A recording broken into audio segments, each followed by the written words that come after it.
आदरणीय अध्यक्ष जी, हमारे पार्टी के दो वरिष्ठ उपाध्यक्ष मान्यवर श्री सतपाल मलिक जी, मान्यवर श्री प्रभात झा जी और यहाँ पर उपस्थित सभी भाइयों और बहनों, ये बहुत ही पारिवारिक किस्म का और अत्यंत अनौपचारिक कार्यक्रम है और अध्यक्ष जी ने हाँ भरी, इसलिए हम थोड़ा सा सभी को बुला के इसको सबके सम्मुख रख रहे हैं। बहुत संक्षेप में मैं केवल इतना ही बताऊंगा कि ये वेबसाइट क्या है और ये वेबसाइट क्यों है।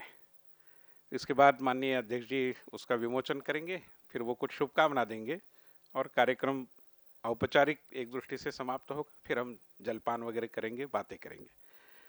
वैसे मेरे लिए ये एक बहुत ही आनंद का विषय है और साथ ही साथ बहुत ही संकोच का विषय है, क्योंकि वेबसाइट मेरे बारे में है जैसे कि होता है, तो स्वाभाविक संकोच भी है, मगर आनंद है कि आप सबके सानिध्य में और माननीय अध्यक्ष जी के उपस्थिति में ये कार्यक्रम यहाँ पर हो रहा है।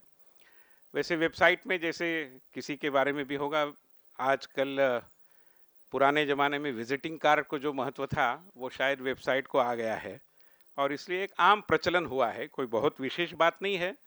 बावजूद इसके व्यक्ति का पूरा एक परिचय उसमें से आ जाता है, फिर कुछ लिखा हुआ, जैसे मेरा सद्भाग्य रहा कि मुझे 3 पुस्तकें लिखने का और 5-6 पुस्तकें संपादित करने का अवसर मिला, तो उनके बारे में और कुछ पुस्तक की इंटरनेट एडिशन भी वहाँ पर, आइए ना श्याम जी, आइए, वहाँ पर रखी हुई है, तो वो भी आप सबको देखने के लिए मिलेगी।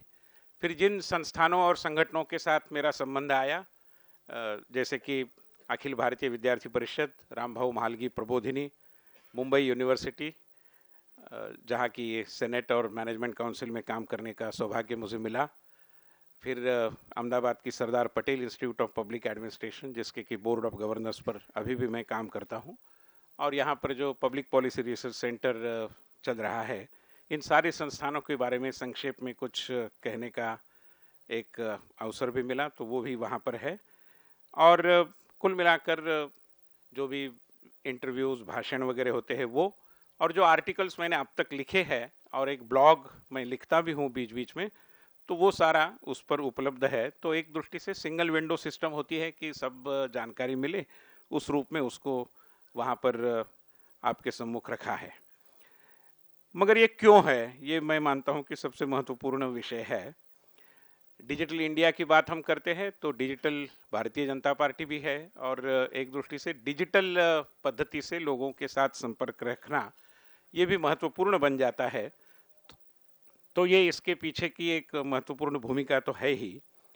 बावजूद इसके एक दृष्टि से वेबसाइट के माध्यम से एक अनायास बहुत ज़्यादा परिश्रम किए डॉक्यूमेंटेशन हो जाता है।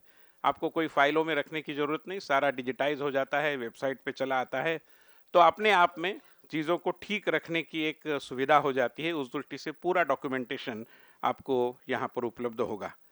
दूसरी महत्वपूर्ण बात है कि एक डायलॉग हो जाता है। वेबसाइट एक मंच है जहाँ पर कार्यकर्ता, बाकी भी जनता के प्रतिनिधि, कोई भी बातचीत कर सकता है, सवाल पूछ सकता है, कुछ जिज्ञासा को प्रकट कर सकता है, तो लोगों के साथ एक संपर्क का दायरा भी बन जाता है। तो उस दृष्टि से ये जैसे डिजिटल डॉक्यूमेंटेशन है वैसे डिजिटल डायलॉग भी है। तीसरी बात है डिसिमिनेशन, जानकारी का आदान प्रदान, और उस दृष्टि से विशेष रूप में मैं थोड़ा सा सुशासन और पॉलिसी के विषय को एक काम के रूप में देखता रहा हूँ, और कुल मिलाकर संगठनात्मक चीज़ों के बारे में भी जो भी विचार आदान प्रदान होना आवश्यक रहता है, उसके लिए भी एक मंच के रूप में वो उपलब्ध है। समाज में जितनी सारी, जिसको हम सज्जन शक्ति कहते हैं, उस सज्जन शक्ति को भी एक दृष्टि से संपर्क करने का या उनके साथ संपर्कित होने का एक अवसर इस वेबसाइट के माध्यम से निश्चित रूप में मिलता है। मैं मानता हूं कि उस रूप में ये एक छोटा सा प्रयास है, उसका आप सब लोग स्वागत करेंगे। मेरा भाग्य रहा है कि रामभाऊ महाळगी प्रबोधिनी का हमारा जो उत्तन में मुंबई के निकट ट्रेनिंग कॉम्प्लेक्स बना, तो उसके उद्घाटन के कार्यक्रम में उस समय के हमारे प्रधानमंत्री श्रद्धेय अटल बिहारी वाजपेयी जी और माननीय आडवाणी जी दोनों उपस्थित रहे। पब्लिक पॉलिसी रिसर्च सेंटर का यहाँ पर एक नए स्थान पर हमने स्थानांतरण किया, तो माननीय राजनाथ जी, माननीय नितिन गडकरी जी, माननीय वेंकैया नायडू जी, इन सभी के सानिध्य में माननीय रामलाल जी भी उस समय उपस्थित थे, वो हो पाया। 2 साल पहले मेरी जो किताब बियॉन्ड द बिलियन बैलेट्स, जो मेरे शोध कार्य पर आधारित है, उसका विमोचन का प्रसंग आया, तो आज के प्रधानमंत्री माननीय नरेंद्र भाई मोदी ने बहुत ही प्रेम से मेरे अनुरोध को स्वीकार किया और वो आए थे। और आज जब वेबसाइट का विमोचन हो रहा है, तो माननीय अमित भाई शाह हमारे मध्य में उपस्थित है और जिन्होंने हमें निरंतर प्रोत्साहन दिया है और सदा हमारा सहयोग दिया है, साथ दिया है। मैं उनके प्रति शुरू में ही आभार प्रकट करता हूं। जैसे कि मैंने कहा कि कार्यक्रम न्यूनतम औपचारिकताओं से रहे।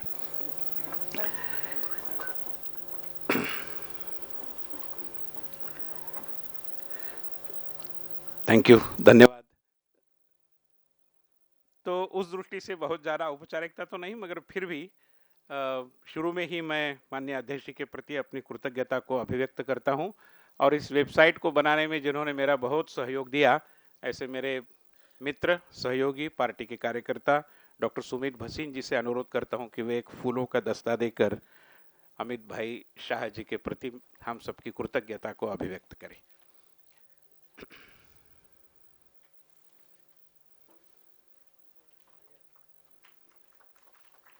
साथ ही साथ इसके एक स्मरण चिन्ह के रूप में क्या दिया जाए, ये जब मैं सोच रहा था, तो हमारे अध्यक्ष जी ऐसे अध्यक्ष जी है कि जो बहुत पढ़ते हैं और चाणक्य और वीर सावरकर की प्रतिमाएं उनके घर में लगी हुई है, जिससे एकदम से जाहिर है कि किन विचारों में वो विश्वास करते हैं। और साथ ही साथ छत्रपति शिवाजी महाराज के बारे में भी एक बहुत ही अध्ययन का भी दृष्टिकोण रखते हैं, उनके जीवन से काफ़ी बातें सीखते भी रहते हैं और चर्चा में भी आती रहती है।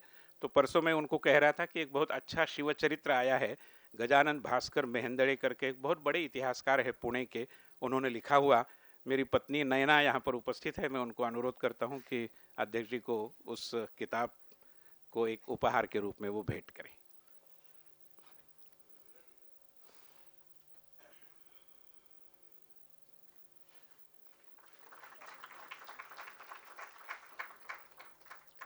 इस वेबसाइट को बनाने में बहुत लोगों ने मुझे सहयोग किया और सभी का सहयोग और सभी के सुझावों को अंतिम रूप देते हुए हमने इसको बनाया।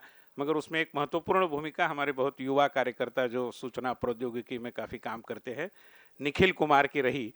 मैं अध्यक्ष जी से अनुरोध करूंगा कि उसको शाबाशी देते हुए एक फूल देकर निखिल को हम सबके ओर से एक दृष्टि से उसका अभिनंदन करें। यहाँ यहाँ आइए निखिल, इधर से आइए।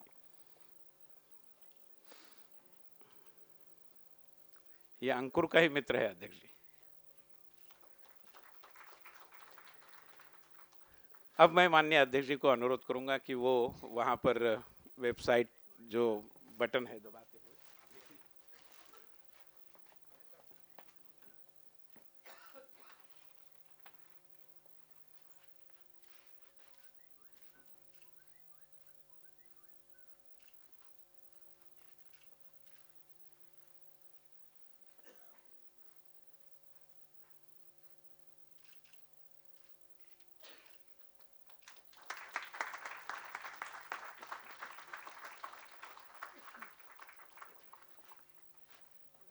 एक कठिनाई है कि ये www.vinay-सहस्रबुद्धे और इतना कहने के बाद थोड़ा विराम लेना पड़ता है, इसलिए एक डॉट और इन ऐसा उसका एड्रेस है, URL।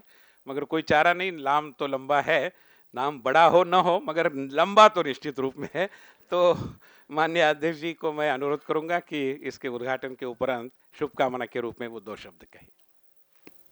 आज के कार्यक्रम के केंद्र बिंदु विनय जी, मंच पर उपस्थित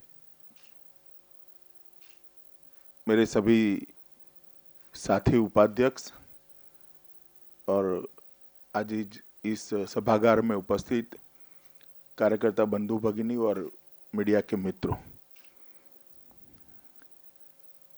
विनय जी एक ऐसे कार्यकर्ता है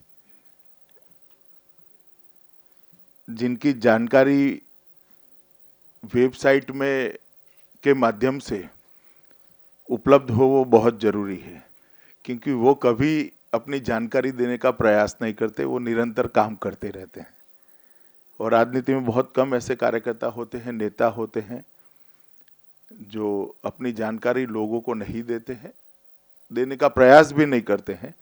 तो मैं मानता हूँ ये वेबसाइट के माध्यम से काफ़ी लोगों को विनय जी को और उनके काम को जानने का एक मौका मिलेगा। विनय जी बहुत समय से अलग अलग तरीके से भारतीय जनता पार्टी के विचार परिवार से जुड़े रहे, विद्यार्थी परिषद, रामबाबू मालगी प्रबोधिनी, प्रत्यक्ष रूप से बाद में भारतीय जनता पार्टी। हमेशा नीति, नवाचार और सुशासन पर वो काम करते रहे, अपने विचार तो रखे ही, साथ में ही ये तीनों क्षेत्र में उन्होंने योगदान करने का भी बहुत अच्छा प्रयास किया है और सफल प्रयास किया है। यहाँ जो मीडिया के मित्र हैं उनको मेरा अनुरोध है कि एक बार आप रामबाबू मालगी प्रबोधिनी का जो संस्थान बना है उसको जरूर देखिए। सरकार की बहुत अल्प मदद में, शायद शून्य मदद कह सकते हैं, उसमें एक रिसर्च इंस्टीट्यूट के साथ साथ ट्रेनिंग के लिए इतना बड़ा प्रकल्प खड़ा करना, वो नितांत धैर्य रखने वाले कार्यकर्ता जब परिश्रम करते हैं तभी हो सकता है, वरना नहीं हो सकता है। एक लंबे समय तक इसको लक्ष्य बनाकर मूक साधना कोई करता है, तभी जाकर रामबाबू मालगी प्रबोधिनी खड़ी हो सकती है। मैं उसमें शिक्षार्थी के लिए भी गया हूं, देखने के लिए भी गया हूं और भारतीय जनता पार्टी का अध्यक्ष बनने के बाद भी गया हूं।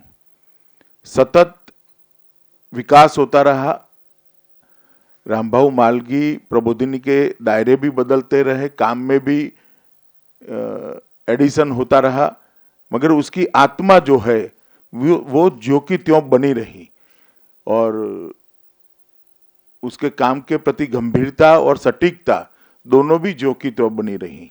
काम के विकास के साथ साथ काम के प्रति गंभीरता डाइल्यूट न होना, वो बहुत बड़ी बात होती है। विनय जी भारतीय जनता पार्टी में अब राष्ट्रीय उपाध्यक्ष है। वेबसाइट की तो मैं उनको शुभकामनाएं देता हूं, मगर ज्यादा राजनीतिक काम करे उसके भी आज मैं सबके बीच में शुभकामनाएं देता हूं कि अब नीति, नवाचार और सुशासन आपके तैयार करे हुए कार्यकर्ता करेंगे। आप भारतीय जनता पार्टी का राजनीतिक काम भी अच्छे तरीके से करिए, कर ही रहे हैं। अभी मध्य प्रदेश के हमारे प्रभारी भी हैं और विनय जी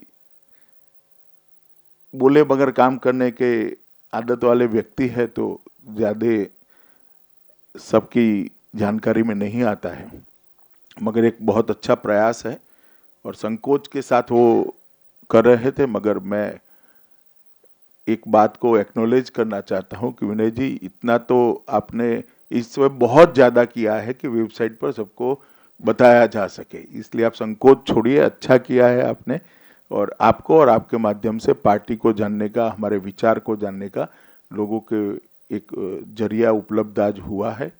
मैं मानता हूं इससे हमारे विचार का भला ही होगा और सबको काफ़ी इन्फॉर्मेशन भी मिलेगी। मेरी बहुत बहुत शुभकामनाएं है सहस्त्रबुद्धे जी को है और बहुत लंबे समय तक इस तरह से अच्छे से वो जैसे काम करते हैं वो करते रहे और इसके माध्यम से अपने काम की जानकारी भी लोगों तक अब पहुंचती रहेगी। तो बहुत बहुत शुभकामनाएं देकर मेरी बात समाप्त करता हूं। धन्यवाद।